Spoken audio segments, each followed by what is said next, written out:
leader du groupe Imourine et que nous connaissons notre invité de ce soir. Après avoir parcouru toutes les routes de Corse, mais aussi à travers le monde, chacun d'entre nous a pu l'applaudir, j'en suis sûr, au moins une fois dans sa vie sur les scènes internationales. C'est probablement peut-être, nous le dira-t-il, au cours de ses nombreux voyages que Jean-François Bernardine, puisque c'est de lui dont il s'agit, puise son inspiration à la fois pour la création de ses mélodies et l'écriture de ses textes, mais aussi pour les causes qu'il porte depuis plusieurs années, maintenant notamment avec l'Assoju per una fondazione di Corsica, l'AFC Oman. Avec son association, son équipe, ses amis, il est ainsi à l'origine de programmes tels que Terranea, Linguawi, ou Solidarida ou encore No Violence. Il est donc notre invité ce soir autour de cette question qui nous touche à nous, parents, mais plus largement encore qui nous concerne tous, cette qualité de la communication, cette éthique relationnelle. Alors, comment éduquer nos enfants autour de ces valeurs? Existe-t-il des moyens, des outils concrets qui nous permettent de mieux communiquer? La communication est-elle garante de la réussite, en particulier pour nos enfants? C'est donc à ces questions que Jean-François va nous répondre. Mais avant cela, je vous rappelle les quelques règles qui sont de bien laisser couper vos micros et vos caméras. Mais bien entendu, le chat reste ouvert pour poser les questions à notre invité. Alors, caro Gianfrancesco, buonasera, cher Jean-François. Bonsoir, comment allez-vous? Je vais très bien. Bonsoir à vous, bonsoir à Canopé, bonsoir à toi Laurent et bonsoir à tous nos amis qui sont en connexion avec nous. Je suis très heureux d'être avec vous et si vous le voulez, donc on va partager ce moment ensemble. Alors, c'est parti avec vous, Jean-François. Bien équiper nos enfants, des outils pour bien communiquer et pour réussir. Je voulais me demander dès le début, et nous adultes, est-ce que nous sommes bien équipés pour équiper nos enfants? Comment nous autres, nous sommes équipés? Vous aurez remarqué, on a bien plus de modes d'emploi pour notre voiture, nos appareils, nos équipements divers que pour notre cerveau d'abord. Hein. Comment fonctionne-t-il? Pour notre manière d'être, pour nos comportements, les nôtres, et pour mieux comprendre aussi les comportements de nos enfants. Nos amis africains, c'est un dicton bien connu, disent il faut un village pour éduquer un enfant. Un village ou un quartier, un cercle, besoin d'un cercle. C'est un cercle où nos enfants trouveront justement tous ces référents spontanés dont ils ont besoin, tous différents de sexe, d'âge, de couleur. Un cercle de référents plus nombreux que son simple père et sa mère, et où il ira justement butiner un peu comme une abeille, puis construire ses premières expériences du monde, des expériences sécurisantes, si possible, consolider sa sécurité. L'enfant est en fait je dis quelquefois que c'est un peu une petite plante qui se tourne toujours vers le soleil, vers la chaleur, vers le soutien, vers l'empathie, la confiance, la sécurité affective. Mon ami André Stern, il appelle ça le port d'attache. Et puis tous ces univers autour, on pourrait appeler des univers tiers dont il a besoin. Un enfant en accord avec sa nature, dans un écosystème en accord avec la nature. Et c'est vrai que dans 25, dans 30 mètres carrés, avec uniquement du béton et du bitume, puis un écran comme compagnon, pas toujours le temps de présence nécessaire, ça n'est pas simple. Ça n'est pas toujours facile pour nous tous. Outre nos besoins vitaux, manger, boire, respirer, dormir, nous avons tous des besoins fondamentaux. Besoin d'appartenance, besoin d'avoir une place, besoin d'être utile, d'être aimé, besoin de sécurité, donc besoin d'un cadre. Comme nous avons tous d'ailleurs besoin de cadre. Nous les adultes, et bien évidemment les juniors, besoin d'empathie. Le cadre doit être sécurisant et non pas ou menaçant ou indifférent. Sécuriser l'enfant, c'est un besoin essentiel pour lui. Quand on berce un enfant qui pleure, le mouvement rythmique réveille en lui ce sentiment, ce souvenir de sécurité. C'est très sécurisant. Le port d'attache dont on parlait. Si nous-mêmes, nous ne sommes pas en sécurité, adultes, nous devenons un peu dysrégulés dans nos comportements, dans nos mots, dans nos attitudes. Nos enfants, eux aussi. Notre premier devoir, donc, c'est d'être sécurisés, nous, en tant qu'adulte. Un adulte sécurisé dans un biotope équilibré est plus à même justement de sécuriser son enfant. Et plus nous autres adultes nous sommes centrés, sécurisés, mieux nous répondons aux besoins de nos enfants.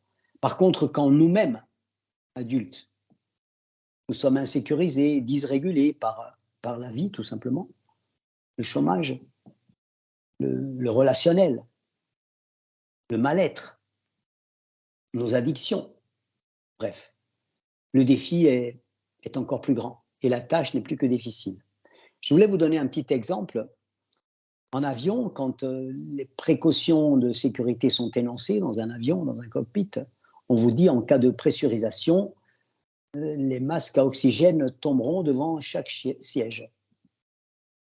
Et dès que les masques à oxygène tombent, le réflexe de chacun dit il faut d'abord que je m'occupe de mes enfants. Et pourtant, et c'est une réalité, tous les navigateurs aériens du monde martèlent assurez-vous d'abord de votre propre équipement. Prenez votre masque d'abord pour être vous-même opérationnel et pouvoir assister vos enfants. Alors que vous l'aurez noté, nos émotions à tous nous dictent autre chose. Le cerveau émotionnel nous dit autre chose. D'abord m'occuper de mes enfants, c'est primordial. Donc le principe masque à oxygène pour l'adulte ne vaut, ou pour l'enfant, ne vaut peut-être pas qu'en avion. Il vaut aussi dans la vie. Il vaut aussi dans les salles à manger, dans les cuisines, à toute heure et de tout temps, dans la rue, en voiture, sur un terrain de sport. Où en suis-je moi-même? Est-ce que je suis bien équipé? Alors, bien équiper nos enfants, dans le temps qui nous est imparti aujourd'hui, je voulais vous proposer d'axer notre rencontre sur 2 points, je crois importants, qui me semblent essentiels, et qui souvent sont négligés, inconnus. 2 domaines sur lesquels, justement, notre conscience mérite d'être avertie. Le premier point, c'est comment communique-t-on? Comment mieux communiquer? Et je voulais commencer par une image de quel type d'oreille sommes-nous équipés? Comment nous entendons? Et forcément, quels sont les mots que nous employons? Comment on s'écoute? Comment on se parle? Il existe une hygiène des mains. Est-ce qu'il existe une hygiène des mots? Est-ce que nous sommes conscients que nous pouvons laver notre parole, la décontaminer, la détoxer, comme on se laverait les mains? Est-ce que nous sommes conscients comment nous exprimons nous-mêmes nos besoins, nos sentiments, nos demandes, nos exigences? À qui est-ce que je donne les commandes là, à l'intérieur de moi? Quand un sentiment m'envahit, toxique ou pas, colère, peur, dégoût, joie, surprise, il ne tombe pas du ciel par hasard. Tout sentiment découle d'un besoin. J'ai besoin de tranquillité et il n'est pas assouvi ce soir. J'ai besoin d'être écouté et ce besoin n'est pas satisfait. Je suis alerté par mes émotions. Quand le sentiment est agréable, cela signifie que nos besoins sont assouvis. J'ai faim et le repas est prêt, donc mon besoin trouve satisfaction tous les jours. Si le sentiment est désagréable, cela veut dire qu'un besoin n'est pas satisfait. J'ai besoin de repos et la musique est à fond dans le salon. Apparaît alors mon sentiment de colère, de tristesse, de résignation, de frustration et même de violence verbale, comportementale. Ce sera dans ce cas-là ma tentative à moi de trouver une solution, quoi. Avec la violence, je vais peut-être y arriver, quoi. Mais une tentative souvent tragique, qui est justement l'expression tragique de mes besoins qui ne sont pas assouvis, qui ne sont pas satisfaits. Et c'est souvent cette violence-là, c'est souvent la manifestation de notre impuissance, de mon petit désespoir, là, de quelqu'un qui est démuni, quoi, et qui pense que mes mots ne suffisent plus, alors je dois parler plus fort, être plus véhément, pour me faire entendre avec mon énergie explosive. Alors je peux attaquer, je peux agresser. Et c'est là où tout commence. C'est là où le concept de communication bienveillante ou de communication empathique peut nous aider. Marshall Rosenberg est le concepteur de la communication non violente qu'on appelle la CNV. Et il nous invite à considérer justement que tout commence par les mots que l'on emploie. Il nous dit, il l'a écrit dans un livre, les mots sont des fenêtres ou bien ce sont des murs. Et il a matérialisé cette pédagogie, ce concept, avec 2 marionnettes qui peuvent nous être pédagogiquement et au quotidien très, très utiles. La première, c'est celle-ci. C'est un petit chacal, c'est un merveilleux animal. Et lui, il s'en est servi pour nous dire on peut parler la langue du chacal. On peut utiliser les oreilles du chacal. On peut penser chacal. Nous connaissons bien cette langue-là, puisque nous la connaissons tous, nous la parlons, ou bien nous l'entendons tous les jours, ou bien on nous l'inflige tous les jours. Et puis nous-mêmes, nous l'infligeons aux autres, cette langue-là, qui juge, qui... En langue chacal, les mots sont cassants, sont exigeants. C'est le langage des jugements qui moralise, quoi, le langage de la domination. Le chacal observe et il évalue en permanence. Il accuse, il compare, bref. La deuxième marionnette que nous propose Marshall Rosenberg, celle-ci, c'est une girafe. Une merveilleuse petite girafe, qui est le mammifère au monde qui a le plus grand cœur. Et puis, il a aussi le regard au-dessus de la mêlée, grâce à son long cou, bien évidemment. Et Marshall Rosenberg nous parle de la langue girafe, les oreilles girafes, la pensée girafe. Nous sommes tous capables de parler cette langue. Et nous sommes heureux d'ailleurs quand nous l'entendons, quand nous la parlons aussi. Et selon Marshall Rosenberg, la girafe, elle dispose d'oreilles très, très spéciales. En fait, elle essaye en permanence de trouver les mots bienveillants, la langue de l'empathie, pour essayer de comprendre, d'accueillir les besoins de l'autre, et en même temps d'affirmer les siens propres. Nous sommes les uns et les autres capables justement de ce bilinguisme quotidien. Chacal et girafe, et nous pourrons passer de l'un à l'autre. Et au gré de nos émotions, comment je suis, comment, de nos besoins assouvis ou pas, de nos besoins satisfaits ou pas, la langue chacal peut devenir très souvent notre langue routinière, quotidienne, avec tous les pièges qu'elle nous tend. Ma simple manière de demander un verre d'eau à table peut être une catastrophe en termes de communication. On peut même se spécialiser dans cette langue-là, la ritualiser. Hein. C'est tous les jours que je parle comme ça, pendant le repas ou bref. Ma simple manière de demander si le repas est prêt, alors que je suis devant mon écran et que je ne bouge pas d'un pouce, peut être très, très toxique et nous entraîner dans des impasses. Et forcément, intoxiquer nos relations entre parents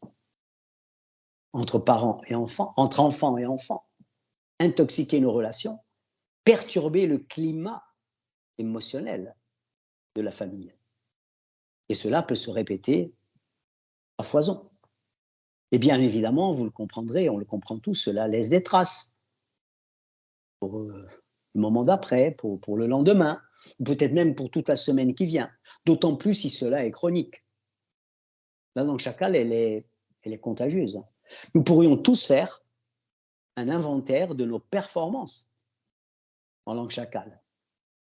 On n'aura pas le temps aujourd'hui.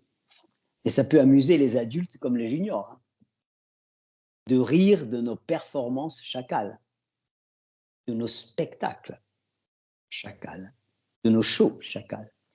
Si vous avez un super chacal à la maison, il faut en profiter. Hein. Et en rire c'est déjà se libérer un peu. Hein. C'est prendre de la hauteur. C'est prendre conscience. Il n'est pas rare d'ailleurs que nos enfants soulignent, car ils comprennent très très vite hein, ce concept chacal-girafe. Moi, monsieur, je suis un vrai chacal avec ma sœur. Ah, super, si tu en es conscient, c'est déjà le début d'un changement, d'une transformation. Au collège, monsieur, il y a des chacals ceinture noire. Super. On va espérer créer ensemble un troupeau de girafes. Mon grand frère, c'est un chacal XXL. C'est des phrases que vous pouvez entendre dans la bouche de nos enfants quand vous traversez les collèges et les lycées. Et puis alors, plus adulte, le langage chacal, il s'affirme d'une autre manière. Quoi. Tu ne changeras jamais. Hein. Tu es un spam à toi tout seul. Tu n'appelles jamais. Tu as certainement mieux à faire, je comprends. Hein. Oui, la langue chacal, elle a son élégance aussi, sa politesse. Heureusement que je réfléchis pour deux. Hein. Sacré chacal. Marshall Rosenberg nous guide. Généralement, il nous dit le chacal a un gros problème d'articulation. Hein. Quand il a un besoin d'affection, besoin d'écoute, besoin d'attention, besoin d'être important, ah, il vous mord. Je te demande de l'empathie en te mettant ma main sur la gueule. Quoi. Et souvent, on nous parle, on nous apprend volontiers cette langue-là. Il faut se déconditionner. On peut se détoxer de cette malbouffe verbale, mentale, comportementale.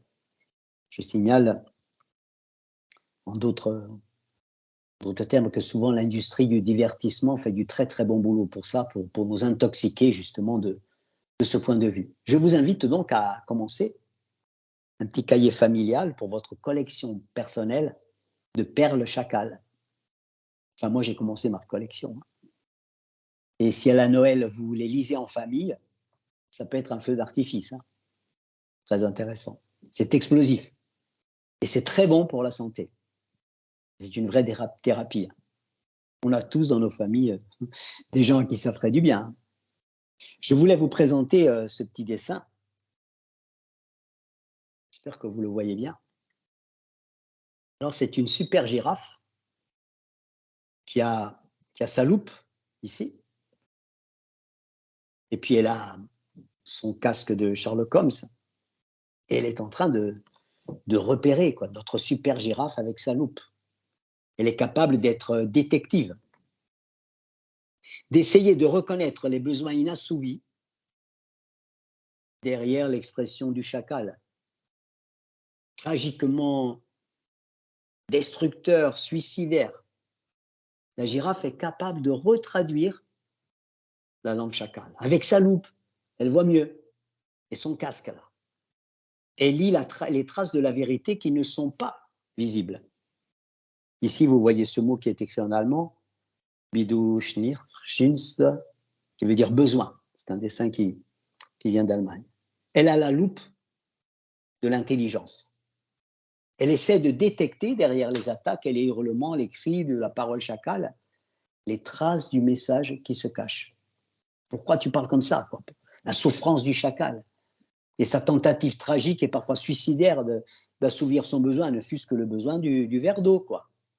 Et sa loupe à notre girafe, elle est très très précieuse. C'est un vrai décodeur. Et dans ce deuxième dessin, c'est la petite girafe qui se retrouve devant un immense chacal. Je ne sais pas si vous l'avez remarqué. Devant un immense chacal. Et qui, elle, se sent toute petite, quoi. Impressionnée par le chacal, qui peut être un chacal domestique. Hein. Elle peut prendre peur d'ailleurs devant l'attitude du chacal, qui est réellement effrayant, impressionnant. Et là, elle a du mal à s'en sortir. Quoi. Et elle se sent donc tout petite. Ce rôle-là, je vous le signale, il peut être tenu par chacun de nous. Hein. Le chacal impressionnant, ça peut être le grand frère, le père, ou la mère, ou enfin un membre de la famille, quoi, ou un enfant, tout simplement. Et dans ce dessin-là, vous remarquerez que derrière la façade chacal, hein, derrière le le grand costume du chacal, la girafe passe sa tête derrière et elle illustre son intelligence, elle regarde derrière la façade menaçante. Et elle découvre le véritable petit chacal, dans sa souffrance, sa quête, avec son espoir que quelqu'un l'aide à satisfaire ses besoins. Et dès qu'on identifie ses besoins, on peut tout changer. Hein.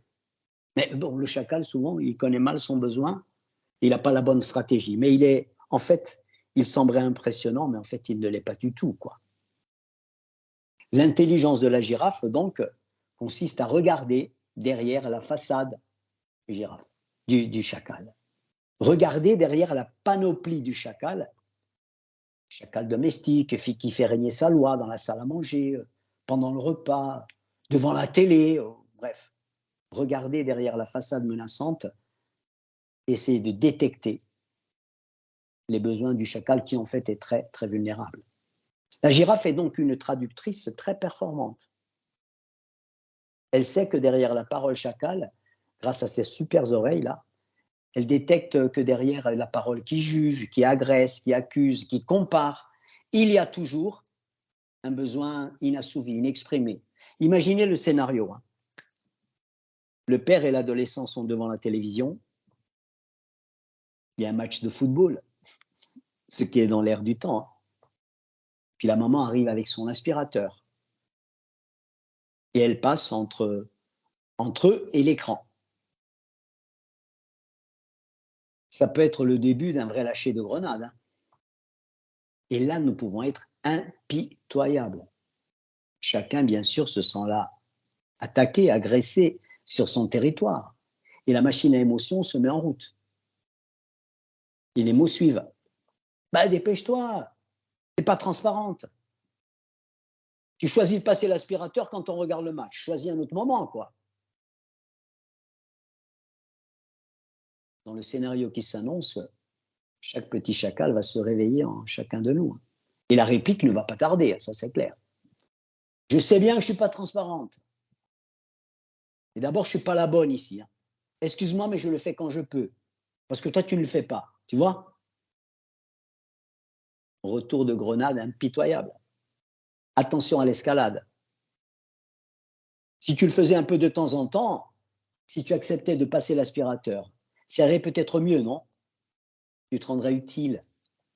Comme ça, je pourrais m'en passer, tu vois? Les émotions qui nous traversent viennent polluer l'expression de nos besoins. Ne me dites pas qu'avec la Coupe du Monde, c'est un peu ce que vous êtes en train de vivre actuellement. Mais le conflit s'annonce. Nous ne sommes pas toujours bien équipés pour le conflit, aptes au conflit. Il y a des situations qui deviennent comme ça le terreau de la violence verbale, comportementale. Et la violence n'est jamais qu'une détresse du système. C'est une alerte, un clignotant. Et il ne suffit pas de supprimer le clignotant d'ailleurs. Il faut chercher le besoin. Il se cache derrière ces comportements malheureux. En fait, quels sont les besoins là? Pour le père et pour l'enfant, c'est besoin de se détendre, besoin de se distraire, besoin de silence, quoi. Pour la mère, elle, à ce moment-là, elle a besoin de voir sa maison propre, agréable. Elle a peut-être besoin d'aide aussi, besoin de partage. Je disais apte au conflit. Nous pouvons l'apprendre parce que derrière chaque conflit, il y a justement des besoins qui ne sont pas satisfaits. Bien sûr, la maman pourrait choisir une autre stratégie. Elle aurait pu se dire, je le ferai plus tard, d'accord. Le papa, lui aussi, il aurait pu opter pour une autre stratégie. Hein. Mais viens avec nous. Viens t'asseoir avec nous. Viens te poser. Après, je le passerai, l'aspirateur. OK, je te promets. Vous pouvez imaginer d'autres scénarios. Dès qu'on identifie le besoin, il y a 1000 stratégies qui sont possibles. À nous d'être capables de la bonne stratégie, qui n'est pas celle qui exige, qui juge, qui accuse, qui promet une punition. Hein. Pendant ce temps, bien sûr, l'enfant ou l'adolescent, il observe, il apprend. Il voit le merveilleux spectacle chacal et les stratégies favorites qu'utilisent ses parents. Hein. Notre sport favori est ping-pong de grenade. Impitoyable, chronique, puisque chez moi, c'est tous les jours. Hein. Ou bien, je détecte le besoin de l'autre, je le respecte, j'essaie de répondre. Et dans ce ping-pong domestique, il est assez fréquent que l'on finisse par jouer à ce jeu auquel tout le monde va perdre. Qui a tort? Qui a raison? Mais non, c'est moi qui ai raison quand même. Mais non, tu as tort. Qui veut à tout prix avoir raison? Qui a du mal à reconnaître ses torts? C'est un vrai sport de chacal. Le credo de la communication non violente dont nous parle Marshall Rosenberg, c'est donc que personne n'a jamais tort avec ses besoins. Les besoins, ils sont légitimes. Mais on peut avoir tort avec nos stratégies, avec nos expressions, notre manière de formuler. Nous n'avons jamais tort avec nos émotions. Mais on peut se tromper dans l'expression de nos émotions, dans les mots que l'on emploie, dans mes comportements. Là, je suis énervé, là, tu m'empêches de voir le match, de satisfaire mon besoin, je veux. Bref, pensons-y donc, hein, pensez-y. Entraînons-nous à mettre nos oreilles girafes. C'est un exercice très exigeant.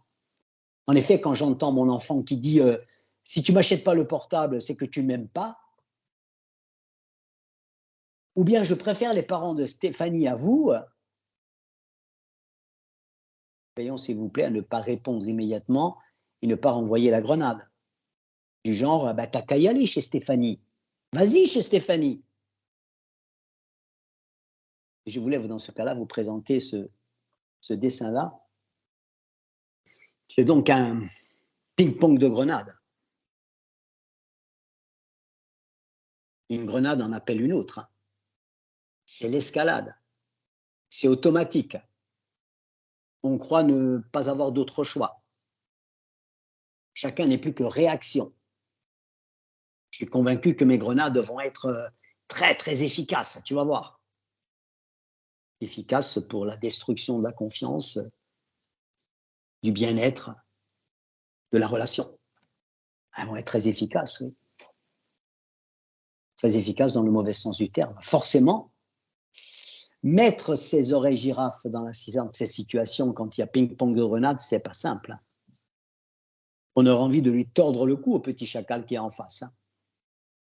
Et on n'a pas forcément envie de lui demander mais quel est ton besoin?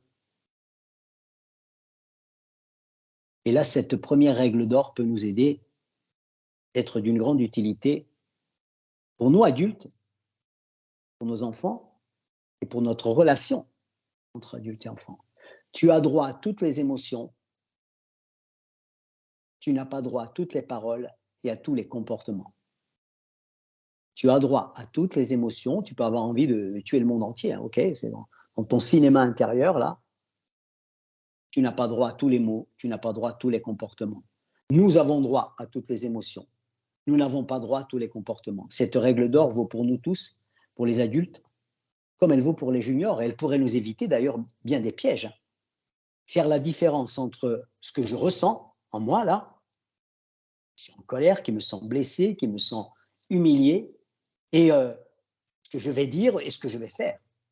Faisons la différence.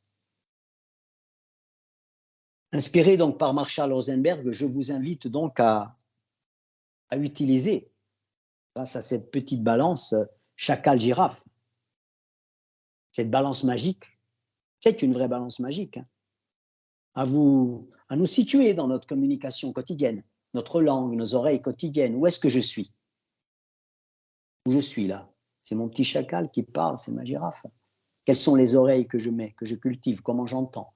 Celles de nos enfants entre eux, celles entre adultes, parents, et bien sûr, la langue que nous pratiquons avec nos enfants. N'oublions pas que le radar émotionnel de nos enfants capte tout, hein, dans les mots et au-delà des mots. Il est capable d'apercevoir de très très loin, de sentir très très loin le chacal ou la girafe qui rôde autour. Et notre équilibre émotionnel d'adulte pour l'enfant, pour lui, c'est une question de vie ou de mort pour lui. Un peu comme la logique du masque à oxygène, vous voyez. Notre équilibre émotionnel, pour lui, c'est aussi important que ça. Donc, n'ayons jamais honte de nos émotions, qui sont un peu comme des vagues, quoi. Mais attention,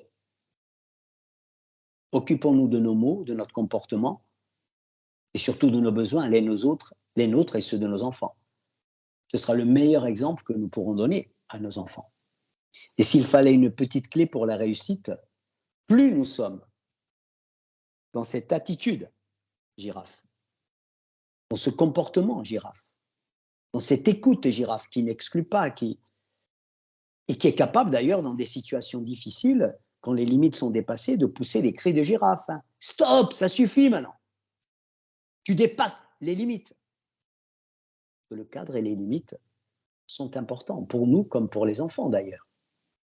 Plus nous serons dans cette attitude-là, mieux nous réussirons. Notre manière d'écouter, d'exprimer et ainsi d'élever nos enfants dans nos relations quotidiennes, parents-parents, parents-enfants. On peut même devenir, enfants et adultes, gardiens de ce cadre-là, gardiens des limites ensemble. La communication empathique, donc, la communication non violente dont nous parle Marshall Rosenberg est donc une clé pour la réussite. Est-ce qu'à partir de là, nous ne sentons pas un peu tous pousser nos oreilles girafes? Est-ce que nous sommes un peu plus conscients de notre petit chacal intérieur, quotidien, routinier, qui ne cesse de juger, de comparer, d'exiger, en croyant que ce serait là le meilleur moyen et la seule stratégie possible? Et c'est bien connu, hein. Il n'y a que la langue chacal qui paye. Hein. C'est comme ça que tu obtiens ce que tu veux. Il n'y a qu'à observer les troupeaux de chacals qui circulent sur les réseaux, qui se contaminent les uns les autres, puis le prix que cela peut nous coûter, les dégâts que cela peut créer au niveau familial, sociétal. Oui, cet outil-là pourrait nous éviter beaucoup d'échecs de communication et donc beaucoup d'échecs dans nos relations intrafamiliales et avec nos enfants. Je conclurai ce premier chapitre par 2 petits dessins. Ça, c'est la révélation de la girafe. Nous sommes tous un peu déguisés en chacal quelquefois. Derrière le costume chacal qu'elle enlève, il y a toujours une girafe. Nous avons le choix. Et après avoir enlevé sa grande gueule de chacal, son costume chacal, on découvre en fait une merveilleuse petite girafe en chacun de nous. Même ses yeux sont des petits cœurs, vous voyez. Et on regarde avec les yeux du cœur. N'oublions pas, nous sommes tous, les uns les autres, chacal et girafe en même temps. Mais nous pouvons décider, choisir de changer d'attitude, de costume, d'oreille, de mots.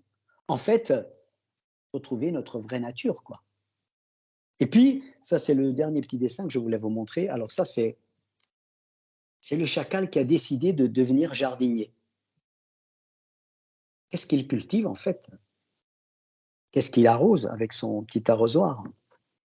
Bon, il est encore dubitatif, hein, regardez sa tête. Il est encore bien dubitatif, il n'est pas très, très convaincu, quoi. Est-ce que ça pousse vraiment? Est-ce que c'est... En fait, il a décidé de cultiver des oreilles girafes. Ouais, il dit, il faut que je change quand même. Hein. Il faut que je bouge un peu, il faut que je... Il fait confiance, quoi. Il faut que je trouve la meilleure nourriture possible. Il a décidé de planter des oreilles girafes. Il fait confiance. Si vous saviez le nombre d'enfants, de juniors, de collégiens que j'ai entendu dire après des conférences, à partir d'aujourd'hui, je vais être une super girafe, monsieur. Nous sommes donc tous jamais 100% chacal, 100% girafe. Que choisissons-nous de cultiver, un peu comme lui? J'aurais pu rajouter à cela une troisième marionnette, une troisième attitude, que peut-être Marshall Rosenberg aurait appréciée. C'est celle d'un troisième marionnette qui est celle du petit mouton, qui est lui aussi très souvent en chacun de nous dans nos comportements. Et ce petit mouton-là, il peut nous aider à décrire nos attitudes passives, nos faiblesses, nos peurs, nos comportements panurgiens. Je n'ose pas, je ne bouge pas, je ne sais pas. Et puis très souvent, je ne vois rien, je n'entends rien, je dis rien. L'arbitre intérieur que nous avons là, quelquefois, il est Il est acheté par quoi? Par la peur. Il voit rien, il n'entend rien, il dit rien. En particulier, c'est des attitudes qui sollicitent ma responsabilité, hein, des situations de maltraitance, de harcèlement. Je vois autour de moi, de violence, y compris dans ma famille. Il serait très intéressant d'approfondir justement notre réflexion sur le petit mouton qui est en nous, les peurs qui nous paralysent très souvent. Mais nous en parlerons dans une autre occasion, si vous le souhaitez. Puis pour aller vers la fin, le deuxième point que je voulais évoquer était celui d'un autre ingrédient essentiel à notre équilibre des relations, à notre hygiène des relations, et bien sûr à notre relation parent-enfant. Je veux parler de l'intelligence émotionnelle. Nos émotions, c'est cette matière intime qui nous bouleverse, qui nous transforme. C'est un peu notre météo intérieure. Joie, peur, surprise, dégoût, rage, je me sens humilié, je suis en colère, je suis triste. Les émotions s'imposent à nous, indépendamment de notre volonté. Qu'allons-nous faire de nos émotions? Et qu'est-ce qu'elles vont faire de nous? Qu'est-ce que je vais faire de ma colère? Qu'est-ce qu'elle va faire de moi? Nous sommes programmés pour réagir, bien évidemment, contre ce que l'on peut appeler des menaces sur notre territoire. Antonio Damasio, je vous invite à découvrir à travers les ouvrages qu'il a écrits, il nous dit soyons vigilants avec nos émotions, nos réactions. Méfions-nous de nos réactions à chaud. Nous risquerions de ne pas être très intelligents avec nos émotions. Si je reçois un message désagréable, tu me fais une réflexion virulente. Si mon enfant revient de la classe avec un 0 en français ou en mathématiques, si mon compagnon vient de nouveau d'accrocher la voiture, comme un réflexe de sentinelle, quoi. L'alarme se déclenche. Je dirai ensuite, je ne sais pas ce qui m'a pris, c'était plus fort que moi. Le néocortex n'a pas le temps d'analyser. Mes impulsions l'emportent sur la raison. Cette conscience-là, elle est essentielle pour comprendre le pouvoir de nos émotions sur notre vie mentale. Si un coup de fil s'est mal passé, si je reçois un message, un mail désagréable, je peux écrire une réponse immédiate. Mais il est préférable de ne l'envoyer que le lendemain. Pendant la nuit, j'aurais fait ce toilettage, j'aurais nettoyé le vase émotionnel. La nuit permet cela. Et demain matin, je dirai à mon enfant, tu sais, il faut qu'on en parle de ça. Je vais te reparler d'hier, de ce que tu m'as dit, de ce que tu as. Et là, on fait de l'intelligence émotionnelle. Je suis plus intelligent, nous sommes plus intelligents avec nos émotions, donc notre attitude est plus intelligente avec nos enfants et dans nos relations. Vous l'aurez noté, on nous parle souvent de quotient intellectuel, on ne parle jamais du quotient d'intelligence émotionnelle, qui est pourtant une part essentielle de l'intelligence humaine. L'intelligence émotionnelle est avec l'empathie le fondement premier de toute relation humaine. Intelligence émotionnelle et empathie. Nous en manquons très souvent, les uns vis-à-vis des autres, vis-à-vis de nos enfants, de nous-mêmes. Nous pratiquons notre maltraitance émotionnelle de routine. Tu n'as qu'à retourner chez ton père si tu veux. C'est toi qui me pourris la vie. Tu es nul, tu ne vas jamais t'en sortir. C'est à cause de toi qu'on a tous pris le Covid, figure-toi. Puis tu me coûtes les yeux de la tête. Intelligence émotionnelle en berne. Ou bien même, cet exemple très connu qu'on appelle le fameux triangle infernal. Vous savez, la maman est convoquée au collège et on se retrouve, l'enfant, le parent et le principal du collège. Kevin est là et les deux adultes parlent de Kevin ici présent. Puis la maman, il va, quoi. Il est terrible. Il m'a fait ses crises. À Noël dernier, je l'ai amené à Disneyland, si j'avais su, pour lui faire plaisir. Et là, il m'a fait une grippe. Il m'a fait. Kevin, bien évidemment, il baisse la tête. Il n'a rien à dire. Et puis le principal interrompt la maman, s'il vous plaît. Et toi, Kevin, qu'est-ce que tu penses de tout ça? Kevin se tait. En fait, il est entouré et submergé par tant d'incompétence émotionnelle. Et pourtant, tout le monde veut son bien autour de lui, hein. Ça c'est sûr. C'est ce qu'on appelle le triangle infernal. Avec l'enfant, devant l'enfant, sans l'enfant. Kevin n'est pas sujet, il est objet. On parle de lui, devant lui, sans lui. Son radar émotionnel est en alerte rouge. Nous sommes au niveau zéro de l'intelligence émotionnelle. On peut faire pire encore. Parler du père ou de la mère, en l'absence de celui-ci ou de celle-ci, hein, suivant les cas. Et puis on peut en dresser un portrait au vitriol. Hein. Du père, hein, le père, la mère, toujours avec l'enfant, devant l'enfant, sans l'enfant. Comme si lui n'existait pas. Comme si lui était invisible en tant que personne. Comme s'il ne percevait pas le climat émotionnel, les blessures émotionnelles. Quand on parle de lui d'abord, mais aussi de son père ou de sa mère, suivant le cas, qui pour lui sont indissociables. Et là, le père et la mère deviennent eux aussi objets, et non plus sujets. Pendant ce temps-là, vous l'avez compris, tout le monde lui veut du bien. Hein. Tout le monde veut le meilleur pour lui, c'est évident. Mais la stratégie est catastrophique.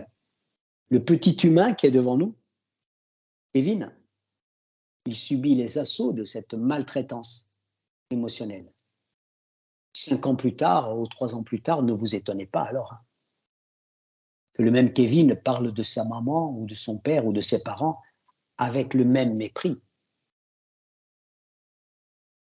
Kevin va parler tel qu'il l'a vécu. Ses parents objets, hein, mon vieux con de père. Hein. Quand j'ai été méprisé, il y a de fortes chances que je méprise à mon tour. Quand j'ai été humilié, il y a de fortes chances, pas toujours, que j'humilie à mon tour. Je suis maladroit, maltraitant, émotionnellement illettré, mal équipé, tel que d'autres l'ont été à son égard. Kevin a été à bonne école hein, de l'illettrisme émotionnel. Il a été à bonne école du regard chacal, de l'oreille chacale, de la langue chacale. Et pourtant, l'intelligence émotionnelle est un ingrédient essentiel pour la qualité de nos relations humaines, pour la réussite. D'abord entre adultes, cette manière de parler devant l'enfant-là est catastrophique. Si l'un des adultes avait au moins l'intelligence émotionnelle de demander à Kevin de sortir pour qu'on puisse s'expliquer d'abord entre adultes. Chercher les besoins insatisfaits, pourquoi? Proposer quelquefois un univers tiers, vous savez. Quand Kevin a des besoins insatisfaits, il suffit quelquefois de lui proposer une activité sportive, la musique, de faire la pêche à la ligne, de faire du cheval, de lui donner une place, un rôle. Et le droit pour lui de choisir un domaine où peut-être il peut exceller, lui confier des responsabilités, le traiter en être debout, en être responsable, et lui fournir une occasion de révéler ses talents, ses qualités, où il peut réussir. On peut aussi détecter d'autres maltraitances, bien évidemment, devant un enfant qui se tait.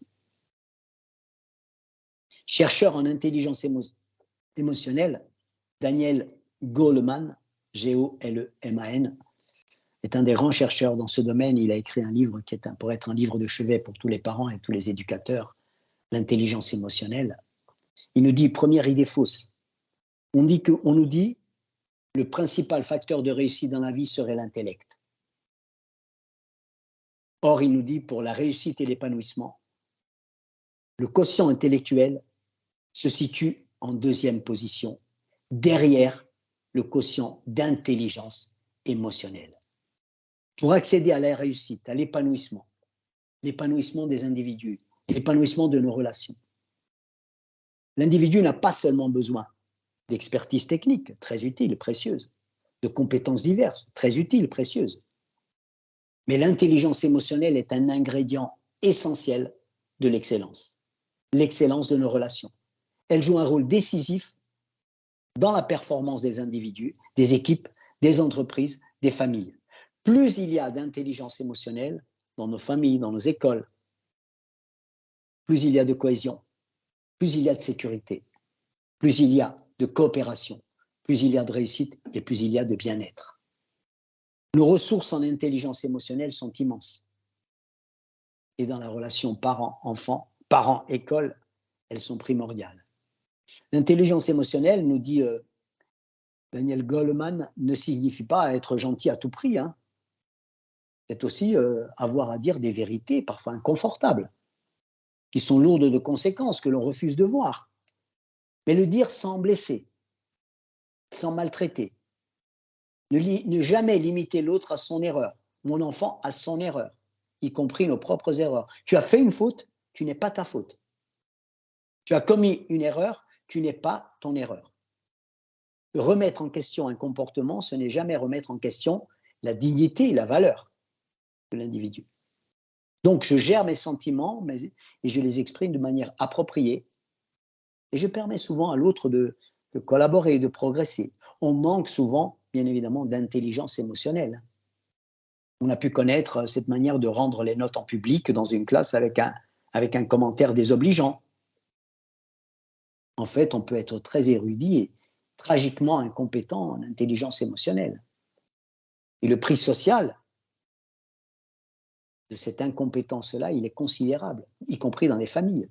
Nous payons un prix exorbitant pour notre illettrisme émotionnel. Et quand un policier arrête un jeune noir dans la rue en le traitant de bamboula, nous sommes au degré zéro de l'intelligence émotionnelle.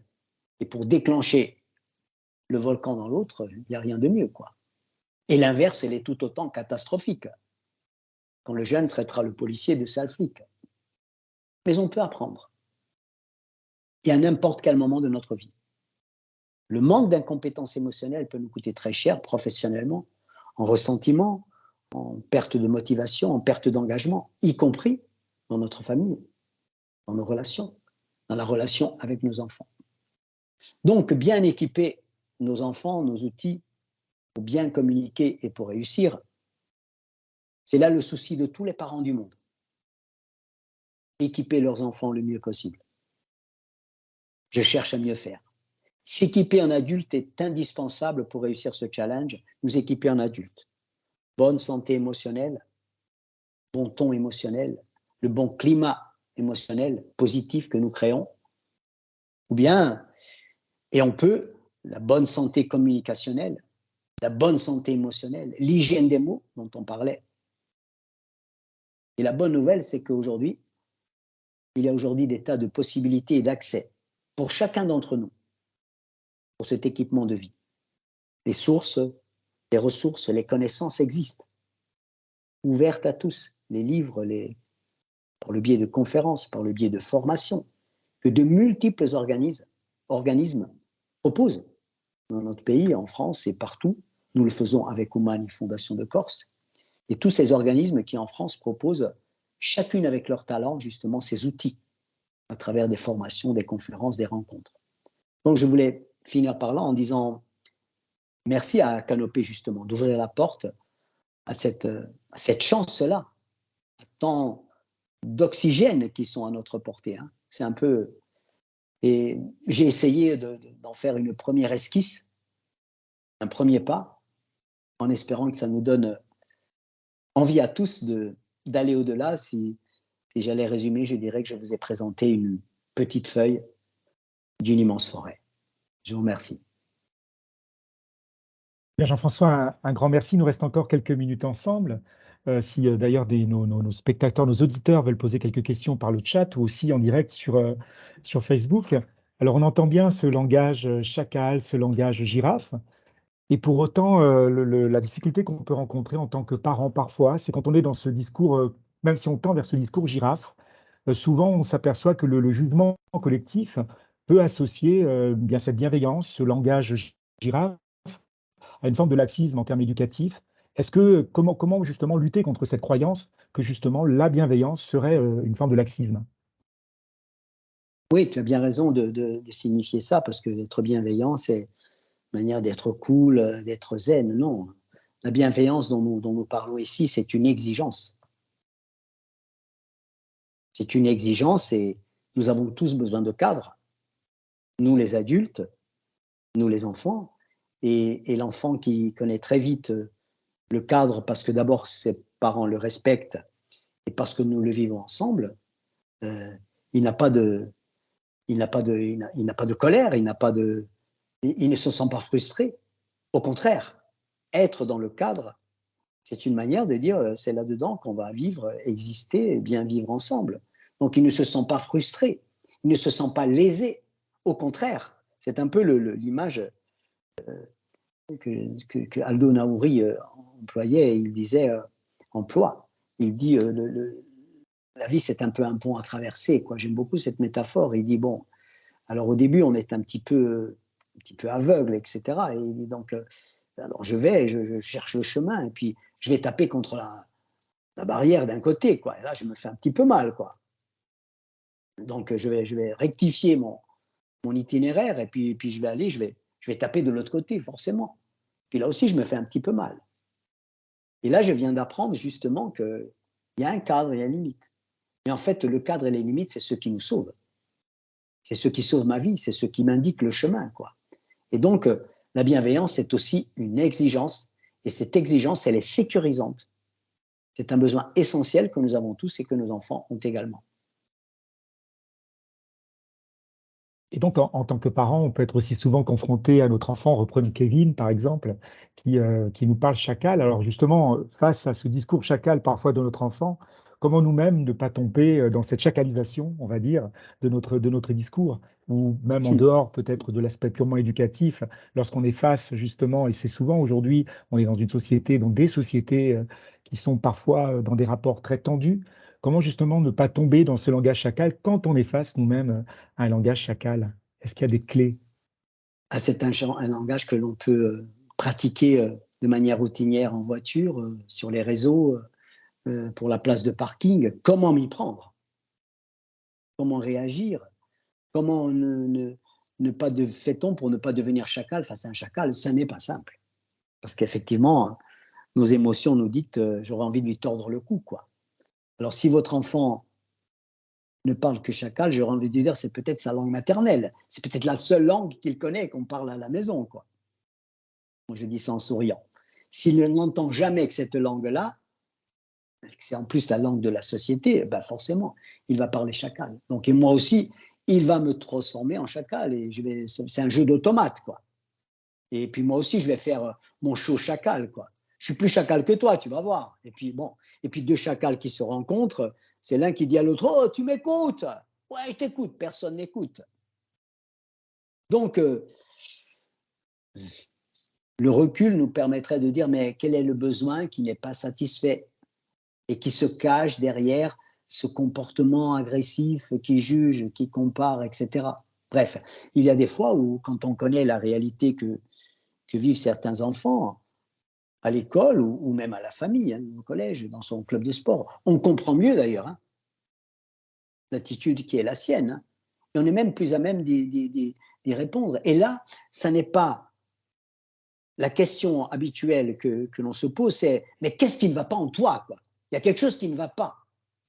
Souvent, nous réagissons comme ça. Je pense qu'il serait plus empathique d'arriver un jour à se poser la question, mais qu'est-ce qu'il t'arrive? Que t'est-il arrivé? Qu'est-ce que tu vis? Ou qu'est-ce que tu as vécu pour en être là? Et là, peut-être, nous pouvons apprendre à mieux discerner. Qu'est-ce qui se cache derrière le chacal agressif, impressionnant, chroniquement, etc. Et les 4 étapes que nous propose justement Marshall Rosenberg, c'est d'abord observer les faits. Qu'est-ce qui se passe? Deuxièmement, quels sont mes sentiments? Bien sûr, tu me mets en colère quand je te vois comme ça. J'ai le sentiment. Bref. Essayer de voir quels sont les vrais besoins. Et quatrième étape, quelle est la demande, le contrat qu'on peut passer ensemble? Tu ne pourrais pas, on ne pourrait pas décider de Tu ne penses pas que, etc. Et là, nous rentrons dans une stratégie qui, justement, en faisant confiance à ce comportement-là, en décelant les besoins qui se cachent derrière, nous permet de progresser ensemble. Le chacal n'est pas méchant. Il faut retraduire sa langue. Il faut retraduire ses propres remarques chacales, même mes remarques chacales. Derrière la langue chacale, il y a toujours une souffrance, des besoins insatisfaits, inconscients. Quel est le besoin? Et là, on peut toujours s'entendre. Sur les besoins, on peut toujours s'entendre. Donc on n'a pas à se culpabiliser d'être parfois un vrai chacal. Ah non, on n'a pas à se culpabiliser, bien au contraire. Mais il ne s'agit pas de se culpabiliser. Il s'agit d'abord d'en prendre conscience. De dire, ah, là, j'ai quand même été, OK. Si on en est conscient, déjà, on a fait la moitié du boulot, quoi. Je suis conscient et je suis capable de trouver une stratégie qui répare, qui guérit, qui colmate. Je ne vais pas persister dans cette stratégie suicidaire du chacal qui systématiquement, quand il parle, quand il demande, à table ou ailleurs, etc., est dans une attitude. Et c'est ça qui est merveilleux. Et nous sommes tous capables. Je voulais te raconter une petite anecdote qui m'est arrivée dans un collège pour te dire que combien nous pouvons tous être reconnectés avec notre nature. C'est un collège où nous étions 300 ou 400 ce jour-là, et puis un élève, je raccourcis, prend la parole à un moment donné, et il dit, il annonce devant les autres, j'ai demandé à mes parents de déménager, je n'ai plus envie de venir dans ce collège. Alors, moi, j'étais à ma petite estrade, et je lui dis, mais pourquoi donc? Monsieur, je m'appelle Vlad. Et alors? Dans ce collège, personne ne connaît mon nom. Ah bon? Non, monsieur, dans ce collège, tout le monde m'appelle Poutine. Silence dans la salle. Je demande aux autres, et nous, on peut faire quelque chose pour notre camarade? Et là, un petit miracle se passe. 3 élèves, 10 élèves, 20 élèves, 30, 50 commencent à se lever, à applaudir Vlad. Beaucoup avaient les larmes aux yeux. Ce moment d'émotion intense a duré 1 minute 30, 2 minutes. Nous sommes assis, beaucoup avaient les larmes aux yeux et nous avons continué. 2 mois après, j'ai appelé la CPE du collège en lui demandant « Donnez-moi des nouvelles du petit Vlad ». Elle me dit « Ses résultats scolaires ont fait ça. Il est devenu délégué de classe. Jamais plus personne ne l'a surnommé ainsi. » Voyez les petits miracles de l'empathie. En 2 minutes, tout le monde avait réallumé ses neurones miroirs. En 2 minutes, j'ai pris conscience. Ne fais pas à l'autre ce que tu n'aimerais pas que l'on te fasse. Ne traite pas l'autre comme tu n'aimerais pas être traité. Ne traite pas la famille des autres comme tu n'aimerais pas voir traiter la tienne. Ne traite pas les enfants des autres. En 2 minutes, nous avions tous été reconnectés avec notre véritable nature. Ce qui prouve quoi? Que ce n'est pas un problème d'autorité, de discipline. Ce n'était pas le directeur du collège qui était trop bienveillant, trop laxiste, trop... D'abord, comment pourrait-il tout voir? Il ne peut pas tout voir. Ce qui prouve que ce n'est pas un problème d'autorité et de discipline, c'est un problème de prise de conscience. Dès que je prends conscience, mon comportement chacal est complètement retourné. Et je me régule et j'ai compris qu'effectivement, le petit Vlad qui arrive tous les matins et qui se prend 150 poutines dans la gueule, c'est autant de coups de poing dans le ventre, bah forcément, hein, son climat de sécurité, son envie de travailler, son enthousiasme, ça, bah, ils sont particulièrement maltraités, malmenés.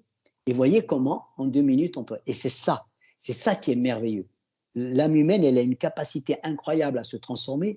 C'est la raison pour laquelle je dis très souvent que dans ce travail-là, que je crois utile, je fais souvent un travail de petit électricien qui débranche la mauvaise prise et qui branche la bonne. Et quand vous branchez la bonne prise, le bon courant passe, c'est-à-dire le courant de la communication bienveillante, de l'intelligence émotionnelle et dans la qualité de nos relations dans le collège, dans la vie et dans la société.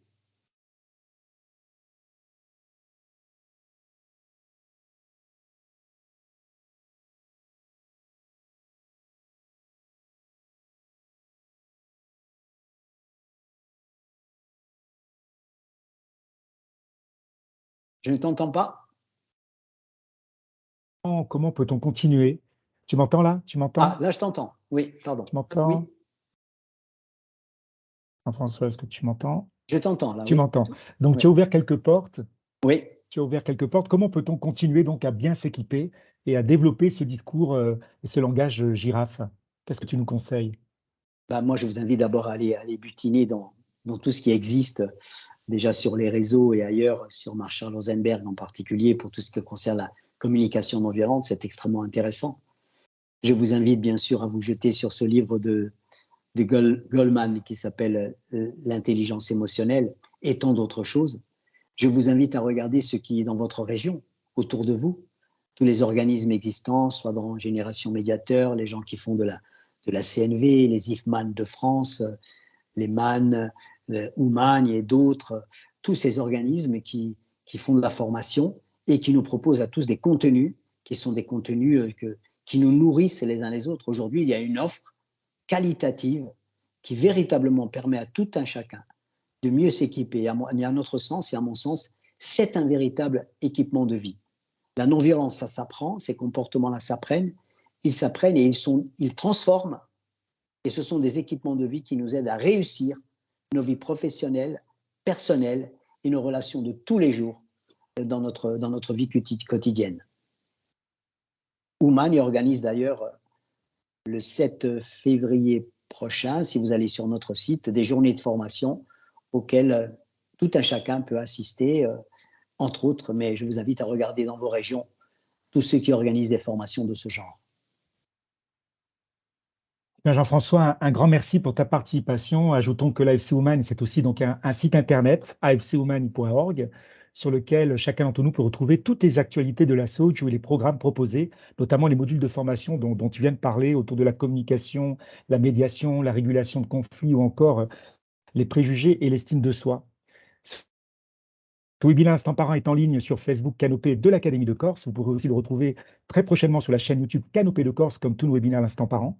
Notre prochain rendez-vous est le mardi 10 janvier 2023 avec Serge Tisseron, célèbre psychiatre, créateur notamment des repères 3, 6, 9, 12, qui nous parlera des écrans et des moyens de les apprivoiser pour nos enfants et pour nous-mêmes d'ailleurs.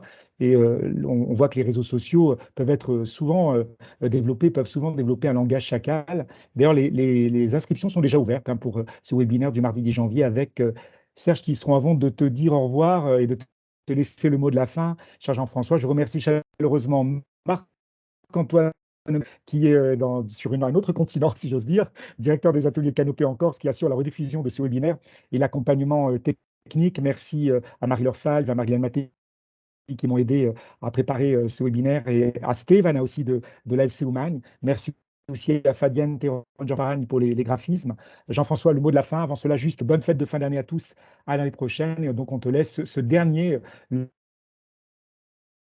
Merci à Canopée, merci à toi, merci à vous d'ouvrir cette fenêtre-là et d'envisager des programmations aussi, aussi pertinentes que celles que tu annonces. Tu veux le dernier mot de la fin, Jean-François? C'est à toi. Oui, merci à vous, merci à Canopée d'ouvrir cette fenêtre-là et de proposer des contenus aussi pertinents comme vous allez le faire en janvier avec Serge Tisseron. Il ne s'agit pas d'une mode, il ne s'agit pas d'une vague. Il s'agit de contribuer à nous reconnecter avec notre véritable nature, qui est empathique, qui est compassionnelle, qui est altruiste. Il s'agit donc urgemment de répondre par nos anticorps d'intelligence émotionnelle et autres à cette malbouffe verbale, comportementale, mentale. Je pense que dans quelques années, on se rendra compte combien justement ce virus chacal est un poison dans nos sociétés et combien il empoisonne nos relations, notre vie quotidienne. Eh bien, nous pouvons mieux faire, nous allons mieux faire, et merci à toi et à Canopée d'ouvrir ces fenêtres et ces perspectives-là. Merci à toutes et tous.